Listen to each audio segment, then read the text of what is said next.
Salut et bienvenue à toutes et à tous. On espère que tout va bien chez vous. On vous rappelle qu'à la fin, vous allez trouver une lecture à propos des événements marquants de tous les chapitres en arabe.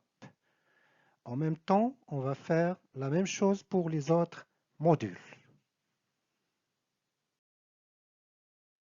On poursuit ce module, ce troisième module, le dernier jour d'un condamné, avec le chapitre 40. Dans ce chapitre, le narrateur pense beaucoup au roi Charles X. Le but de chercher la grâce. C'est la seule personne qui peut le sauver avec la grâce. Donc sa vie dépend d'une signature des rois. Ici, le narrateur espère encore et sans cesse. Chapitre 41. Le narrateur décide d'affronter la mort avec courage. Ayons courage, comme il a dit. Il imagine le scénario de la vie après la mort. Parmi les scènes qui se déroulent dans sa tête, il se voit en enfer un lieu horrible, profond et noir, dans lequel tombera éternellement. Ou bien, il se peut que les morts pourrissent se rassembler dans la place de grève pour assister à l'exécution du bourreau par dimanche. Le narrateur se trouve dans une situation difficile. Il voudrait savoir, il voudrait savoir ce qu'il adviendra de son âme après la mort. Que devient l'âme après la mort? À l'approche de l'exécution, le narrateur passe par des moments horribles, terribles. Alors, il réclame un prêtre, l'homme religieux, la personne qui pourrait savoir ce qu'il vient après la mort. Mais le narrateur nous a dit que le prêtre, c'est lui qui a déjà rendu une visite chez lui. Chapitre 42. Je vous rappelle que les chapitres 41, 42, 43, il y a un enchaînement entre les faits et les événements. C'est pour cette raison qu'on lit bien sûr les événements. Bon, pour le chapitre 41, 42, le prêtre, on a vu à la fin du chapitre 41 que le narrateur réclame un prêtre. Dans ce chapitre, le prêtre est venu. Le narrateur avait un flot de sang dans la tête, ce qui l'a fait dormir quelques instants. Il se sent un petit peu à l'aise, il va dormir un peu, en quelques instants. Il a fait un rêve étrange, bizarre, un cauchemar. Il était chez lui avec des amis. Ils avaient entendu un bruit. Ils sont allés voir la source de ce bruit-là. Ils ont trouvé une vieille dame venue de nulle part. Sans vie, elle s'était couchée dans la cuisine. Ils ont essayé de le faire réveiller, mais malheureusement, cette vieille dame le mordait.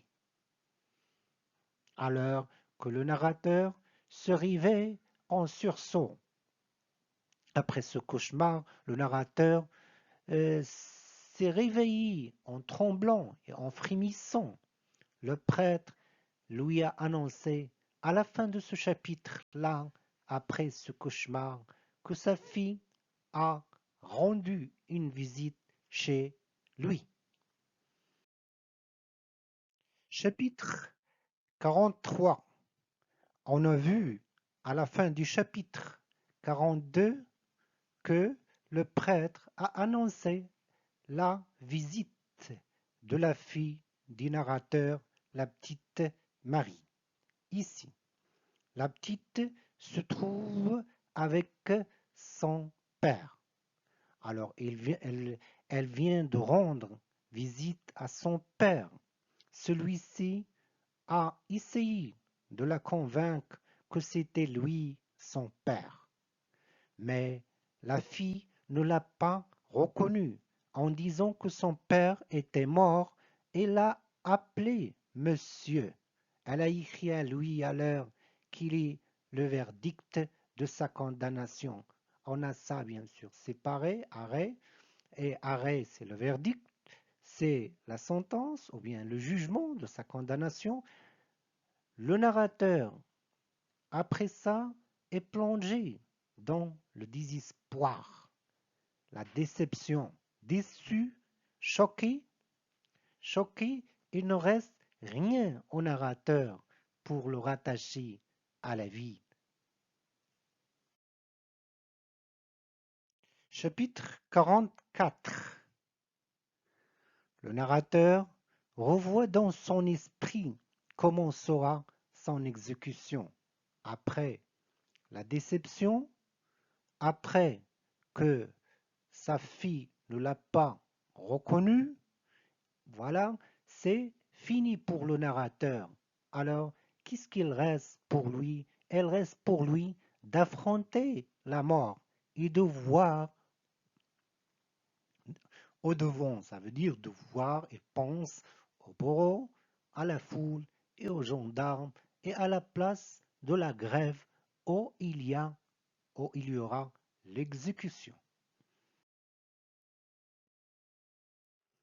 Chapitre 45. Le narrateur pense à la foule qui est insensible à ses souffrances. Et à travers ces derniers chapitres, on voit que le narrateur adresse beaucoup de critiques à la foule, aux gens qui sont insensibles et qui ne prennent pas en considération les souffrances physiques et morales d'un condamné à mort. Il pense également à la grève comme un lieu fatal et aux têtes tombées après lui dans une indifférence totale. Chapitre 46. Le condamné se demande s'il reste encore le temps d'écrire quelques mots, quelques messages pour sa petite fille pour qu'elle doive savoir. Le narrateur voudrait raconter à elle son histoire et pourquoi il a été condamné à mort.